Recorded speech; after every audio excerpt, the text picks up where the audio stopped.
नमस्कार साथियों, क्या आपका ट्रिपल सी का एग्जाम 16 मार्च से लेकर 20 मार्च तक होने वाला है। तो यह क्लास आपके लिए बेहद इंपॉर्टेंट होने वाली है, क्योंकि इस क्लास के अंदर मैं आपको ट्रिपल सी के वो 100 क्वेश्चन कराने वाला हूं जो ट्रिपल सी परीक्षा में विगत वर्षों में पूछे गए हैं और आपके एग्जाम में भी पूछे आने की अधिक से अधिक संभावना है। इसलिए आपको एक भी क्वेश्चन मिस नहीं करना है।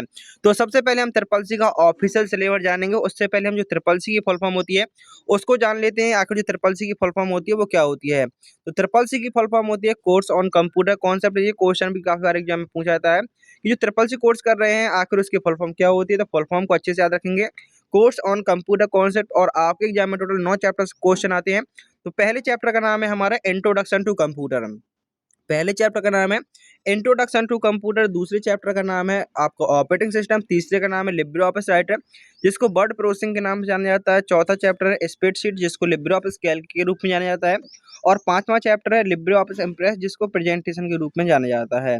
इस प्रकार जो आपका अगला चैप्टर है वो है आपका इंटरनेट और WWW। सातवां चैप्टर है email, social networking and e governance और digital financial tools and application. और लास्ट चैप्टर है future skills and cyber security. इस प्रकार से आपके एग्जाम में इन्हीं 9 चैप्टरों से 100 क्वेश्चन आते हैं। तो आज के इस क्लास में मैं आपको 100 क्वेश्चन करने वाला हूं जो आपके ट्रिपल सी एग्जाम के लिए बेहद इंपॉर्टेंट होंगे। यदि आपने अब तक वीडियो को शेयर नहीं किया तो वीडियो को सभी साथियों में शेयर जरूर करें जिनका भी ट्रिपल सी का एग्जाम होने वाला है, क्योंकि मैं यहाँ पर आपके लिए डेली 100 क्वेश्चन लेकर आता हूँ जो आपके एग्जाम से बहुत ही ज़्यादा महत्वपूर्ण होने वाले हैं। और साथ ही आपके लिए मैथन क्लास आने वाली है, तो चैनल को सब्सक्राइब जरूर कर लें। पूछा गया है कंट्रोल प्लस डब्ल्यू का प्रयोग किसके लिए किया जाता है। जो कंट्रोल प्लस डब्ल्यू शॉर्टकट कुंजी का प्रयोग है, आखिर इसका प्रयोग किसके लिए किया जाता है। तो ऑप्शन ए ब्राउजर टैब को बंद करने के लिए, ब्राउजर टैब को खोलने के लिए, कंप्यूटर बंद करने के लिए, या मोबाइल को बंद करने के लिए। तो आप कहेंगे ब्राउजर टैब को बंद करने के लिए किसका प्रयोग करते हैं, कंट्रोल प्लस डब्ल्यू का प्रयोग करते हैं। और यहाँ पर लिखा गया है कंप्यूटर को बंद करने के लिए किसका प्रयोग करते हैं। तो कंप्यूटर को बंद करने के लिए Alt प्लस F4 का प्रयोग करते हैं। ये शॉर्टकट कुंजी भी आपसे काफी बार पूछ जाती है। कंप्यूटर को बंद करने के लिए, कंप्यूटर को शट डाउन करने के लिए किसका प्रयोग करते हैं। तो शट डाउन करने के लिए Alt प्लस F4 का प्रयोग होता है। और ब्राउजर के टैब को बंद करने के लिए कंट्रोल प्लस W का प्रयोग होता है। इस प्रकार से आपका ऑप्शन नंबर ए सही आंसर होगा। पूछा गया है लिब्रे ऑफिस के अंतर्गत OSI का पूरा नाम क्या होता है। जो OSI होता है आखिर इसका फुल फॉर्म क्या होता है।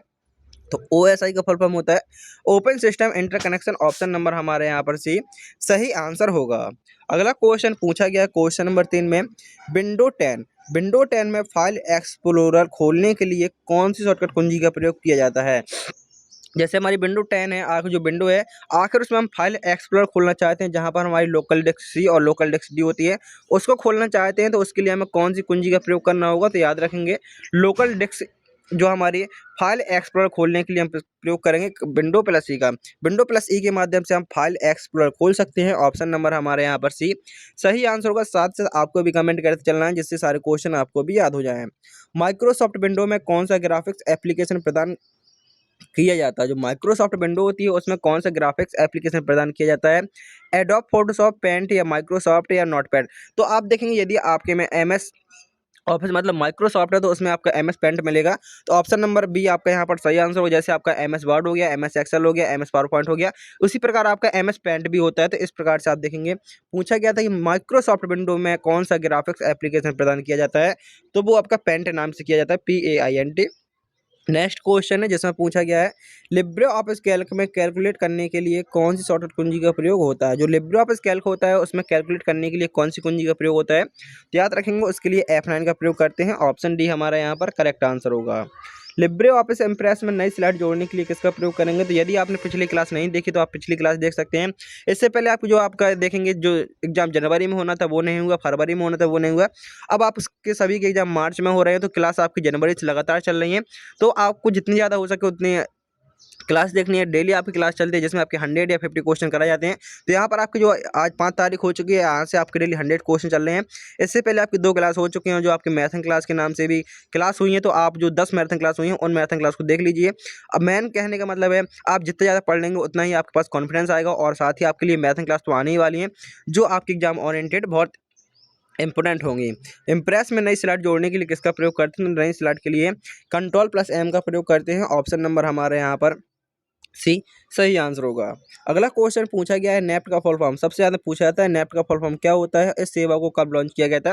तो नेफ्ट का फुल फॉर्म याद रखेंगे national electronic fund transfer. NEFT का फुल फॉर्म क्या होता है, तो नेफ्ट का फुल फॉर्म होता है नेशनल इलेक्ट्रॉनिक फंड ट्रांसफर। इस सेवा को कब लॉन्च किया गया था, तो इसको 2005 में लॉन्च किया गया था। ऑप्शन नंबर ए हमारे यहाँ पर करेक्ट आंसर होगा। ब्लूटूथ किस प्रकार का नेटवर्क का उदाहरण, जो ब्लूटूथ है आखिर इसका प्रयोग किसके लिए होता है, तो आप सभी जानते हैं कि ब्लूटूथ का प्रयोग अब वर्तमान में हम सभी करते हैं, जैसे गाने बजाने के लिए भी है, जैसे हम अपने ईयरफोन कनेक्ट कर लेते हैं, अपने वर्ड्स कनेक्ट कर लेते हैं, तो वो आपके ब्लूटूथ के माध्यम से होते हैं। इसकी भी एक रेंज होती है, यदि जैसे आप एक कमरे से दूसरे कमरे पे जाते हैं तो वो कम कनेक्टिविटी हो जाती है और ज़्यादा दूर जाते हैं तो वो डिस्कनेक्ट हो जाता है।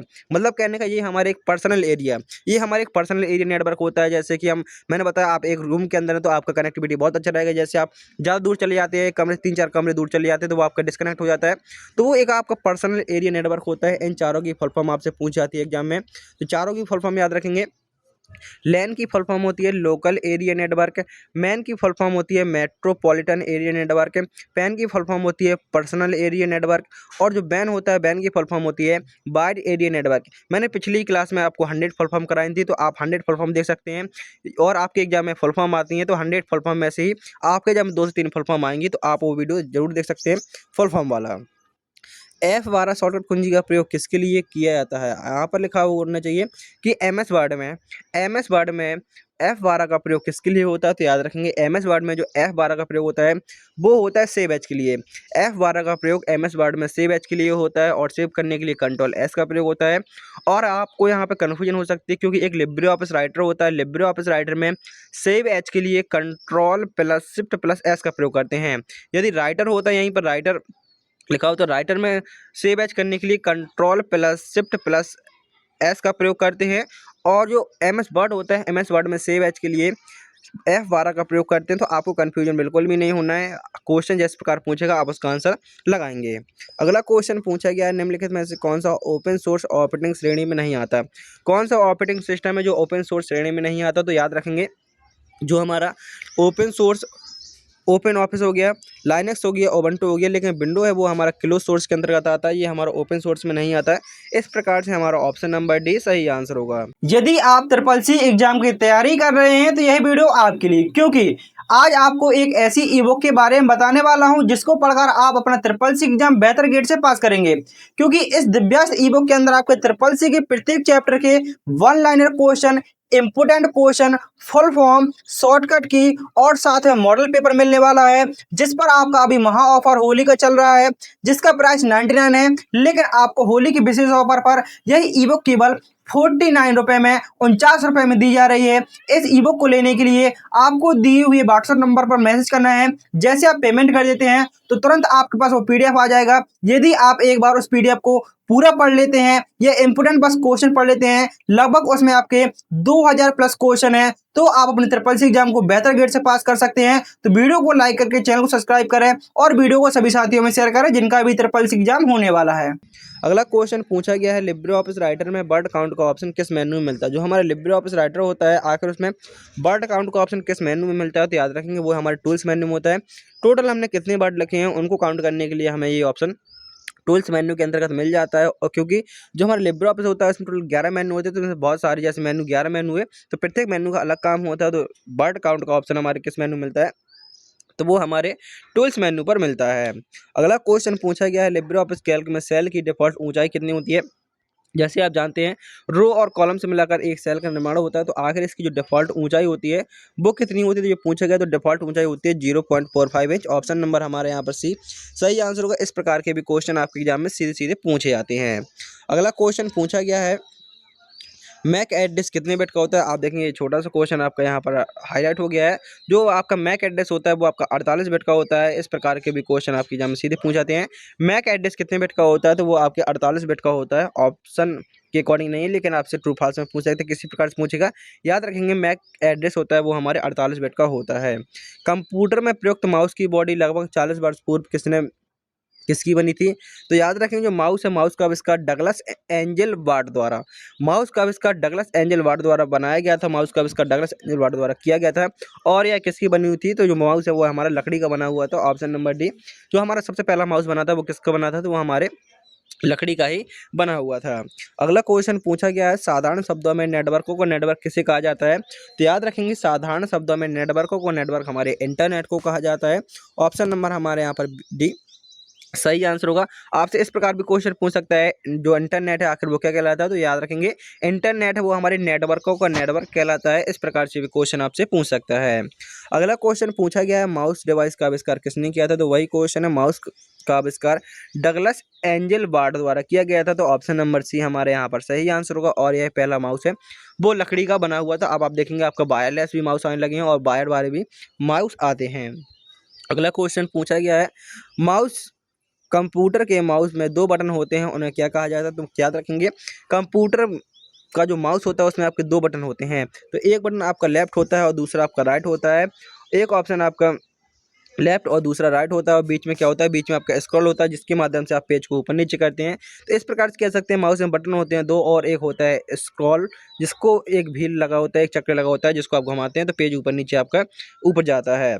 अगला क्वेश्चन है, कंप्यूटर नेटवर्क में बैन का मतलब क्या होता है? तो मैंने अभी आपको बताया था, लैन मैन बैन की फुल फॉर्म सभी बताए थे। तो आप सभी कमेंट बॉक्स में बताएंगे लैन का फुल फॉर्म क्या होता है, मैन का फुल फॉर्म क्या होता है और PAN का फुल फॉर्म क्या होता है। और क्योंकि बैन का फुल फॉर्म बताने वाला हूँ, बैन का फुल फॉर्म होता है वाइड एरिया नेटवर्क।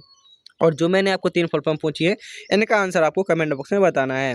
इंटरनेट पर एक वेबसाइट की पहचान किससे होती है? जो इंटरनेट पर एक वेबसाइट होती है उसकी पहचान किसके माध्यम से होती है? तो याद रखेंगे, इंटरनेट पर एक वेबसाइट की पहचान होती है वो उसके URL से होती है।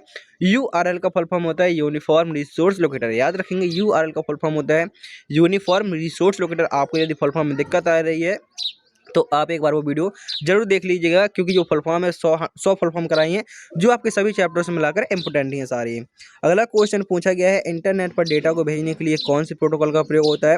तो इंटरनेट पर डेटा को भेजने के लिए मेनली कहा जाए तो FTP का प्रयोग होता है, लेकिन यहाँ पर आपके HTTP और SMTP सिंपल मेल, क्योंकि यहाँ पर इंटरनेट पर डेटा को भेजने के लिए कौन सा प्रोटोकॉल, यदि मेल भेजना है तो हम किसका प्रयोग करेंगे? SMTP का प्रयोग करेंगे। HTTP उसका सोर्स कोड हो गया। हाइपर टेक्स्ट ट्रांसफर प्रोटोकॉल और FTP का फुल फॉर्म होता है फाइल ट्रांसफर प्रोटोकॉल। इस प्रकार यहाँ पर आपका ऑप्शन नंबर डी सही आंसर होगा। अगला क्वेश्चन पूछा गया है, कंप्यूटर वायरस से सुरक्षा के लिए कौन सा सॉफ्टवेयर प्रयोग होता है? तो कंप्यूटर वायरस से सुरक्षा के लिए जो हमारा प्रोटोकॉल प्रयोग होता है, जो हमारा सॉफ्टवेयर प्रयोग होता है, वो हमारा एंटीवायरस सॉफ्टवेयर प्रयोग होता है। कंप्यूटर वायरस से सुरक्षा के लिए कौन सा सॉफ्टवेयर प्रयोग होता है? तो वो हमारा एंटीवायरस सॉफ्टवेयर प्रयोग होता है। ऑप्शन नंबर ए हमारा यहाँ पर करेक्ट आंसर हो जाएगा। कंप्यूटर की मदरबोर्ड का क्या कार्य होता है? जो कंप्यूटर का मदरबोर्ड होता है, आखिर इसका क्या कार्य होता है? तो आपने देखा होगा, जो हमारे कंप्यूटर का जो CPU होता है, CPU के अंदर मदरबोर्ड लगा होता है, जिसमें आपके सारे कनेक्टिविटी होते हैं। तो कंप्यूटर के सभी घटकों को जोड़ने के लिए किसका प्रयोग होता है? मदरबोर्ड का प्रयोग होता है। मदरबोर्ड में ये सारे आपके माउस कीबोर्ड, आपके जो भी केबल कनेक्ट करते हैं, वो सभी हमारे किस में कनेक्ट होते हैं? वो हमारे मदरबोर्ड में कनेक्ट होते हैं। तो ऑप्शन नंबर ए हमारे यहाँ पर सही आंसर हो जाएगा। नेक्स्ट क्वेश्चन पूछा गया है, कंप्यूटर की हार्ड डिस्क का मुख्य कार्य क्या है? जो कंप्यूटर की हार्ड डिस्क है, आखिर इसका मुख्य कार्य क्या होता है? जो कंप्यूटर की हार्ड डिस्क होती है उसका मुख्य कार्य होता है डेटा को स्टोर करना। डेटा को लंबे समय तक स्टोर करने के लिए किसका प्रयोग करते हैं? तो डेटा को लंबे समय तक स्टोर करने के लिए हम हार्ड डिस्क का प्रयोग करते हैं। ऑप्शन नंबर हमारे यहाँ पर बी सही आंसर होगा। रैम का पूरा नाम क्या होता है? तो इसका फुल फॉर्म आप सभी को बहुत अच्छे से याद होगा, क्योंकि आप लंबे समय से तैयारी कर रहे हैं। रैम का फुल फॉर्म होता है रैंडम एक्सेस मेमोरी। अगला क्वेश्चन पूछा गया है, CPU का पूरा नाम क्या होता है? तो CPU का फुल फॉर्म होता है सेंट्रल प्रोसेसिंग यूनिट। पूछा गया है, HTML का पूर्ण रूप क्या होता है? HTML का फुल फॉर्म क्या होता है? HTML stand for. इस प्रकार से क्वेश्चन किसी प्रकार घुमाएगा, याद रखेंगे, hyper text markup language. HTML का फुल फॉर्म क्या होता है? तो HTML का फुल फॉर्म होता है hyper text markup language. In full form को आप विथ मीनिंग याद करेंगे। अगला क्वेश्चन पूछा गया है, कंप्यूटर के जो मदरबोर्ड पर कौन सा घटक BIOS को संग्रहित करता है? जो BIOS को संग्रहित करता है, कौन BIOS को स्टोर करता है? बेसिक इनपुट आउटपुट सिस्टम को स्टोर करने का कार्य होता है, वो होता है रोम का। और रोम हमारी किस प्रकार की मेमोरी है? आपको कमेंट बॉक्स में बताएंगे, स्थायी मेमोरी है या अस्थायी मेमोरी है। आपको यहाँ पर 4 आंसर बताने हैं, कौन कौन से? तो BIOS और BIOS का फुल फॉर्म, रैम का फुल फॉर्म, रोम का फुल फॉर्म, CPU का फुल फॉर्म, और कौन सी स्थायी और कौन सी अस्थायी मेमोरी है। जो स्टूडेंट इन सभी के आंसर बताएगा उसका आंसर कमेंट बॉक्स में पिन कर दिया जाएगा। सबसे ऊपर उसी का ही आंसर दिखेगा। कोई भी वीडियो क्लिक करे तो सबसे ऊपर उसका ही आंसर दिखेगा।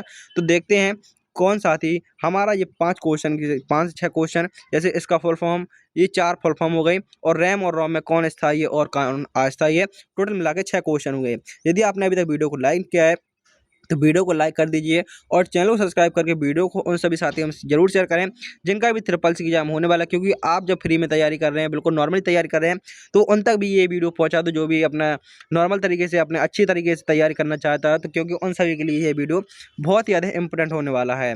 पूछा गया है ASCII का पूरा नाम क्या होता है, तो ASCII का फुल फॉर्म होता है American standard code for information interchange. Option number हमारे यहाँ पर बी सही आंसर होगा। ये फुल फॉर्म आपके लिए बेहद इंपॉर्टेंट होगा। ASCII का फुल फॉर्म होता है American standard code for information interchange. Option number B हमारे यहाँ पर सही आंसर होगा।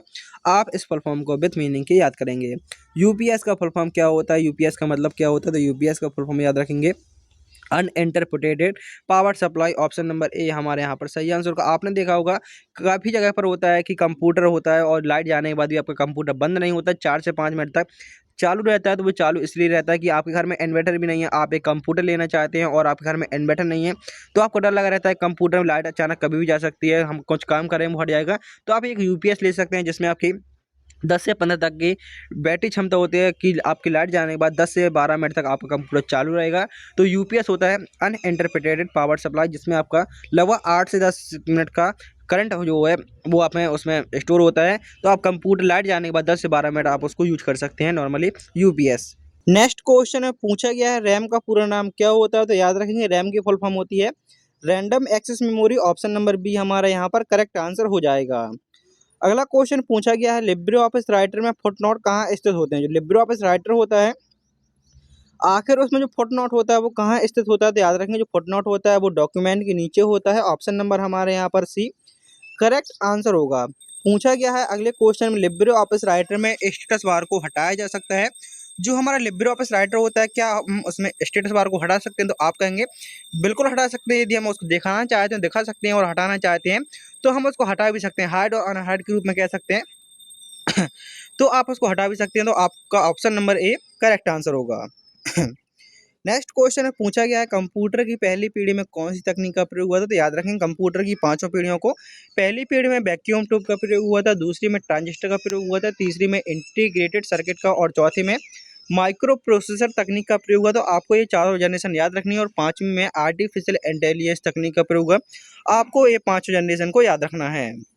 पूछा गया अगले क्वेश्चन में वर्चुअल रियलिटी और आर्टिफिशियल इंटेलिजेंस किस प्रकार की डिजिटल स्किल में आते हैं। जो हमारा वर्चुअल रियलिटी और आर्टिफिशियल इंटेलिजेंस जो हमारा एआई के नाम से आपने देखा होगा, आपको आगे से नहीं आंसर आ रहा है लेकिन आपको पीछे के माध्यम से देखेंगे आर्टिफिशियल इंटेलिजेंस किस प्रकार की आपकी डिजिटल स्किल में आती है, तो ये आपके भविष्य कौशल के अंतर्गत आते हैं और आप देख रहे हैं वर्तमान में आपका एआई का अधिक से अधिक प्रयोग हो रहा है। ऑप्शन नंबर बी हमारा यहाँ पर करेक्ट आंसर होगा। पूछा गया है लिब्रे ऑफिस राइटर में किसी शब्द को एक साथ कई जगह तक बदलने के लिए किसका प्रयोग करते हैं, तो मतलब कहने का जैसे आपने पूरा डॉक्यूमेंट बनाया और आप चाहते हैं कोई मीनिंग गलत हो गई है, तो जैसे एक मीनिंग वो गलत हुई, बार बार वही मीनिंग गलत हुई होगी, आप चाहते हैं एक ही बार में सभी जगह की वो मीनिंग हमारी सही हो जाए, तो आप किसके माध्यम से आप उसको सही कर सकते हैं, तो आप उसको रिप्लेस के माध्यम से सही कर सकते हैं। ऑप्शन नंबर बी हमारे यहाँ पर सही आंसर होगा। लिब्रे ऑफिस राइटर में किसी शब्द को एक साथ कई जगह बदलने के लिए किसका प्रयोग करते हैं, तो रिप्लेस का प्रयोग करते हैं और रिप्लेस करने के लिए Ctrl+H शॉर्टकट कुंजी का प्रयोग किया जाता है, तो शॉर्टकट कुंजी को भी आप याद रखेंगे। लिब्रे ऑफिस कैल्क में सूत्र हमेशा कौन से चिन्ह से शुरू होता है। आप लिब्रे ऑफिस कैल्क में कोई भी फॉर्मूला लगाते हैं तो सबसे पहले आपको कौन से चिन्ह का प्रयोग करना होता है, तो याद रखेंगे लिब्रे ऑफिस कैल्क में कोई भी फॉर्मूला शुरू करने से पहले हमें बराबर चिन्ह का प्रयोग करना होता है। ऑप्शन नंबर हमारा यहाँ पर सी सही आंसर होगा। ये क्वेश्चन भी आपके एग्जाम में काफ़ी बार पूछा आता है। आईएसपी का पूरा नाम क्या होता है, तो आईएसपी का फुल फॉर्म होता है इंटरनेट सर्विस प्रोवाइडर। आईएसपी का फुल फॉर्म याद रखेंगे। आईएसपी का फुल फॉर्म क्या होता है, तो आईएसपी का फुल फॉर्म होता है इंटरनेट सर्विस प्रोवाइडर। आपका यहाँ पर ऑप्शन नंबर सी सही आंसर हो जाएगा। नेक्स्ट क्वेश्चन जिसमें पूछा गया है नेटवर्क में दो कंप्यूटरों को जोड़ने के लिए आवश्यक होता है। जो नेटवर्क में दो कंप्यूटरों को जोड़ने के लिए किसकी आवश्यकता होती है, तो याद रखेंगे नेटवर्क में दो कंप्यूटरों को जोड़ने के लिए नेटवर्किंग डिवाइस की आवश्यकता होती है। ऑप्शन नंबर हमारे यहाँ पर सी करेक्ट आंसर होगा। पूछा गया है ईमेल में बीसीसी का प्रयोग किसके लिए होता है। बीसीसी का फुल फॉर्म होता है ब्लाइंड कार्बन कॉपी और बीसीसी का प्रयोग होता है गुप्त रूप से मेल को भेजने के लिए। गुप्त रूप से मेल को भेजने के लिए बीसीसी का प्रयोग होता है और बीसीसी का फुल फॉर्म होता है blind carbon copy.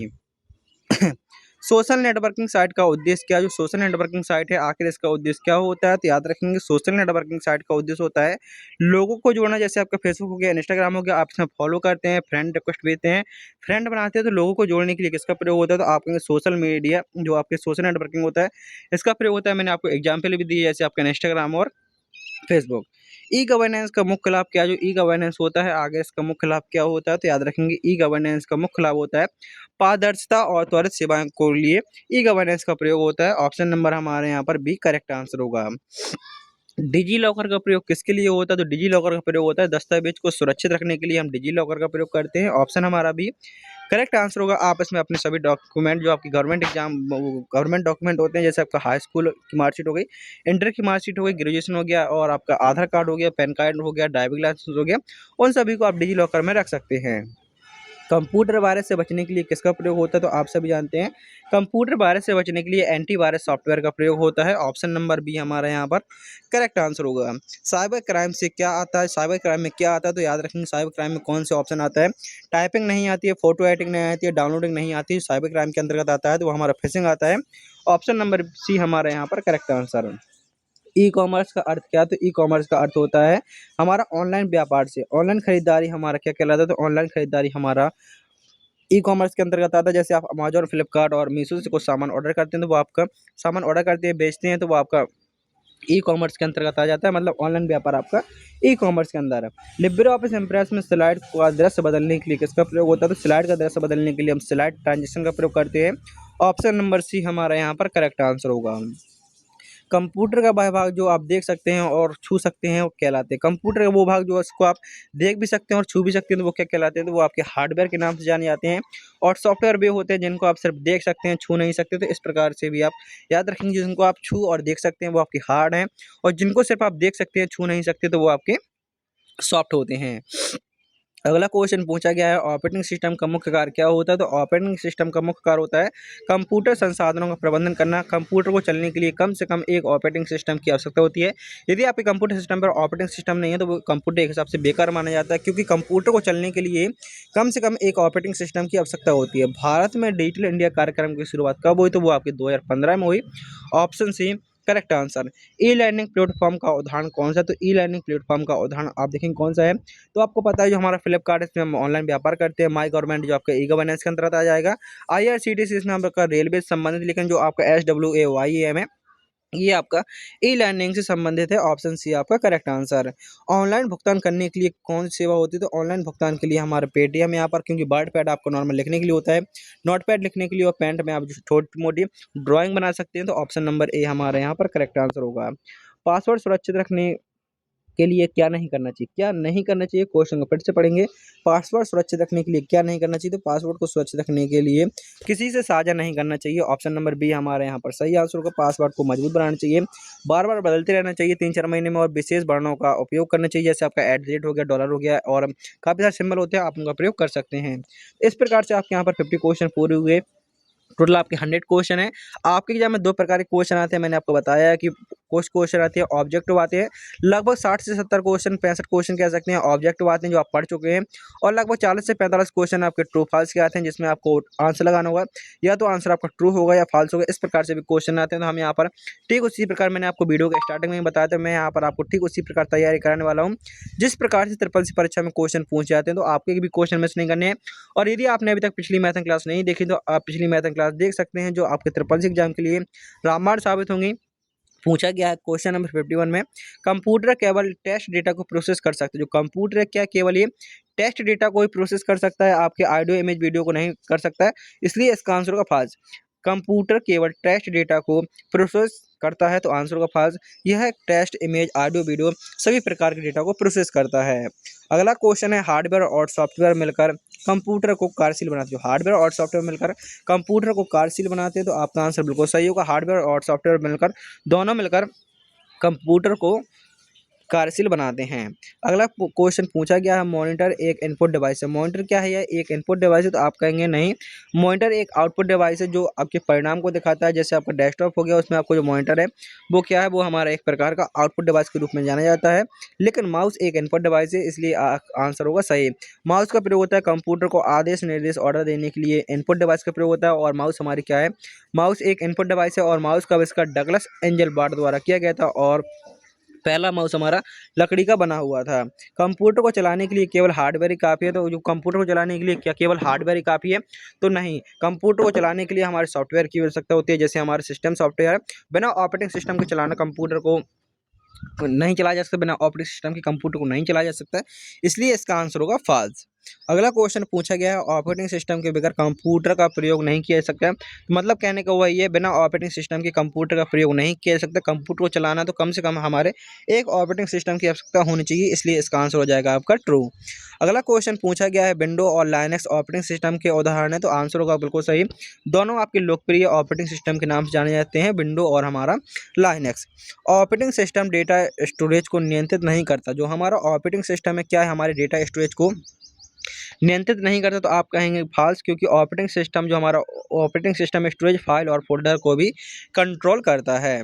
Operating system का कार्य केवल गेम चलाना होता है। जो ऑपरेटिंग सिस्टम होता है क्या इसका कार्य केवल गेम को चलाना होता है? तो आप कहेंगे गेम चलाना एक फीचर है, लेकिन ऑपरेटिंग सिस्टम का मुख्य कार्य व्यापक रूप से होता है। हर चीज़ में आपका ऑपरेटिंग सिस्टम का कार्य होता है, इस प्रकार से कह सकते हैं। फाइल मैनेजमेंट ऑपरेटिंग सिस्टम की एक विशेषता। जो फाइल मैनेजमेंट है क्या यह एक ऑपरेटिंग सिस्टम की विशेषता है? तो बिल्कुल सही है, फाइल और फोल्डर को व्यवस्थित करना ये हमारे ऑपरेटिंग सिस्टम का मुख्य कार्य होता है। नेक्स्ट क्वेश्चन पूछा गया है, लिब्रे ऑफिस राइटर में केवल चित्र बनाए जा सकते हैं, तो आप कहेंगे नहीं, लिब्रे ऑफिस राइटर में हम मुख्य रूप से टेक्स्ट डॉक्यूमेंट बना सकते हैं, चित्र नॉर्मली कह सकते हैं, एडिटिंग थोड़ी बहुत कर सकते हैं। लेकिन मेन चीज़ क्या होता है, जो लिब्रे ऑफिस राइटर होता है इसका प्रयोग होता है डॉक्यूमेंट को बनाने के लिए, किसी प्रकार के टेक्स्ट को लिखना, उसके लिए हमारा लिब्रे ऑफिस राइटर का प्रयोग होता है। पूछा गया अगले क्वेश्चन में, राइटर का प्रयोग पत्र को लिखने में किया जाता है। जो राइटर होता है क्या इसका प्रयोग पत्र को लिखने में होता है? तो आप कहेंगे बिल्कुल सही, हम इसमें लेटर, नोटिस, एप्लीकेशन आदि को तैयार कर सकते हैं। अगला क्वेश्चन पूछा गया, क्वेश्चन हमारा 63, जिसमें पूछा गया है बोल्ड, इटैलिक और अंडरलाइन राइटर में उपलब्ध नहीं होती। क्या हम राइटर में बोल्ड, इटैलिक, अंडरलाइन नहीं कर सकते? तो आप कहेंगे बिल्कुल गलत है, हम राइटर में बोल्ड, इटैलिक, अंडरलाइन जो भी करना चाहें वो कर सकते हैं। लिब्रे ऑफिस राइटर में हेडर और फुटर जोड़े जा सकते हैं। जो हमारा लिब्रे ऑफिस राइटर होता है क्या इसमें हम हेडर और फुटर को जोड़ सकते हैं? तो आंसर होगा बिल्कुल सही, क्योंकि जो हेडर होता है वो हमारे पेज के ऊपर होता है, ऊपर वाला सेक्शन हेडर कहलाता है और नीचे वाला सेक्शन आपका फुटर कहलाता है। इस प्रकार से आप कह सकते हैं हमारा पूरा राइटर है और जो ऊपर वाला सेक्शन हेडर हो गया और नीचे वाला सेक्शन, पेज के नीचे वाला एरिया हमारा फुटर कहलाता है। लिब्रे ऑफिस राइटर में सेव एज का विकल्प नहीं होता। तो क्या लिब्रे ऑफिस राइटर में सेव एज का विकल्प नहीं होता? आप कहेंगे होता है, और ये हमारे फाइल मेन्यू में होता है और इसकी शॉर्टकट कुंजी होती है control plus shift plus S के माध्यम से हम सेव एज कर सकते हैं। अगला क्वेश्चन पूछा गया है, स्प्रेडशीट में केवल टेक्स्ट डेटा डाला जा सकता है, तो आप कहेंगे गलत, क्योंकि हम इसमें टेक्स्ट नंबर और फार्मूला आदि डाल सकते हैं। जरूरी नहीं कि जो हमारा लिब्रे ऑफिस कैल्क होता है स्प्रेडशीट के नाम से जाना जाता है, क्या उसमें हम केवल टेक्स्ट डेटा डाल सकते हैं? तो हम उसमें नंबर भी डाल सकते हैं और किसी प्रकार से फार्मूला भी लगा सकते हैं। लिब्रे ऑफिस कैल्क में चार्ट बनाए जा सकते हैं, तो बिल्कुल सही है, लिब्रे ऑफिस कैल्क में हम चार्ट को बना सकते हैं। स्प्रेडशीट फाइल का एक्सटेंशन नेम, जो हमारा लिब्रे ऑफिस कैल्क होता है, जो आपका स्प्रेडशीट के नाम से जाना जाता है, उसका एक्सटेंशन नेम डॉट ओडीएस होता है, ओपन डॉक्यूमेंट स्प्रेडशीट। तो आपका आंसर बिल्कुल सही होगा, ये इसका डिफॉल्ट फाइल फॉर्मेट होता है। सम फंक्शन का प्रयोग जोड़ने के लिए होता है, तो बिल्कुल सही है, सम फंक्शन का प्रयोग समानता जोड़ने के लिए होता है। और पूछा गया अगले क्वेश्चन में, लिब्रे ऑफिस कैल्क में कॉलम ए से जेड तक होते हैं, तो आप कहेंगे नहीं, कॉलम हमारे ए से जेड तक नहीं होते हैं। वर्तमान में आप देखेंगे अंतिम कॉलम हमारा एक्स एफ डी होता है और जो आपका पहले कॉलम होते थे वो आपके जैसे ओल्ड वर्जन में ए एम जे तक कॉलम होते थे। तो इस प्रकार से आप याद रखेंगे ए से जेड तक नहीं होते हैं। लेकिन मेन चीज़ क्या है, आखिरी कॉलम पूछ सकता है, तो आखिरी कॉलम में यदि ए एम जी है तो ए एम जी लगाएंगे, और यदि ए एम जी नहीं है तो आप वहाँ पर एक्स एफ डी लगाएंगे। अगला क्वेश्चन पूछा गया है, इम्प्रेस का प्रयोग प्रस्तुति बनाने में होता है। जो इम्प्रेस होता है इसका प्रयोग प्रस्तुति बनाने के लिए होता है, तो बिल्कुल आंसर आपका सही हो जाएगा। लिब्रे ऑफिस इम्प्रेस में स्लाइड नहीं होती। जो इम्प्रेस होता है क्या इसमें स्लाइड नहीं होती? आप कहेंगे बिना स्लाइड का हमारा इम्प्रेस कैसे हो सकता है? पूरी प्रस्तुति स्लाइड पर ही आधारित होती है और न्यू स्लाइड लेने के लिए कंट्रोल प्लस एम का प्रयोग होता है। ट्रांजिशन स्लाइड का एक प्रभाव के साथ बदलने का तरीका होता है। जो ट्रांजिशन होता है वो स्लाइड को एक प्रभाव बदलने का तरीका होता है, मतलब क्या जब आप एक स्लाइड से दूसरी स्लाइड पे जाते हैं तो कुछ उसमें इफेक्ट होता है, तो वो आपका स्लाइड ट्रांजिशन के नाम जाना जाता है। इस प्रकार से इसका आंसर होगा आपका बिल्कुल सही।